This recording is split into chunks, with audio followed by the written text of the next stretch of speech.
Malappuram Karipur police സ്റ്റേഷനിൽ നിന്ന് 8 പവൻ സ്വർണം കാണാതായ സംഭവത്തിൽ മുൻ SHOയെ സസ്പെൻഡ് ചെയ്തു. കൊണ്ടോട്ടി ASP സമർപ്പിച്ച അന്വേഷണ റിപ്പോർട്ടിന്റെ അടിസ്ഥാനത്തിലാണ് SHO ആയിരുന്ന M അബ്ബാസ് അലിയെ സസ്പെൻഡ് ചെയ്തിരിക്കുന്നത്.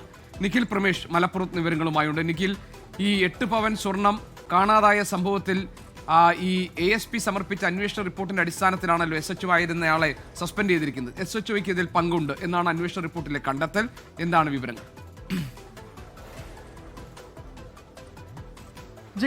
പോലീസ് സംവിധാനത്തിന് ആകെ നാണക്കേടുണ്ടാക്കിയ ഒരു സംഭവമാണ് ഈ കരിപ്പൂർ പോലീസ് സ്റ്റേഷനിലേക്ക്. നമുക്കറിയാം, കരിപ്പൂരിൽ ഈ സ്വർണം കടത്തുന്ന ആളുകളൊക്കെ അവിടെ നിന്ന് പുറത്തേക്ക് ഇറങ്ങുന്ന ഘട്ടത്തിൽ ഏതെങ്കിലും തരത്തിൽ പിടിയിലാകാൻ സാധ്യതയുണ്ട് എന്ന് ബോധ്യപ്പെടുന്ന സാഹചര്യത്തിലാണ് ഈ സ്വർണം അവിടെ ഉപേക്ഷിച്ചൊക്കെ മടങ്ങിപ്പോകാറ്.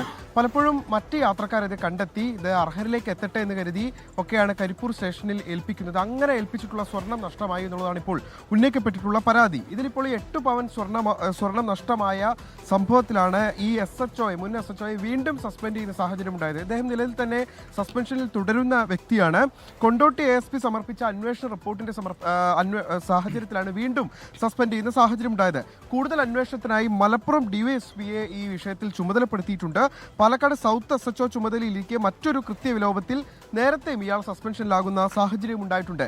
SHO ആയിട്ടുള്ള M അബ്ബാസ് അലിയാണ് സസ്പെൻഡ് ചെയ്യുന്ന സാഹചര്യം ഉണ്ടായത്. ഈ കേസിൽ തുടർ അന്വേഷണങ്ങൾ ഇപ്പോൾ പുരോഗമിക്കുകയുമാണ്. GK.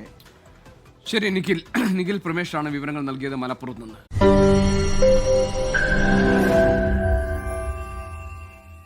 ലോകത്തെവിടെയായാലും ഏത് സമയത്തും 24 വാർത്തകളും ഓഗ്മെന്റഡ് റിയാലിറ്റി പാക്കേജുകളും എക്സ്പ്ലെയിനറുകളും വിശദമായി കാണാൻ ഞങ്ങളുടെ YouTube ചാനൽ നിങ്ങൾക്ക് സബ്സ്ക്രൈബ് ചെയ്യാം.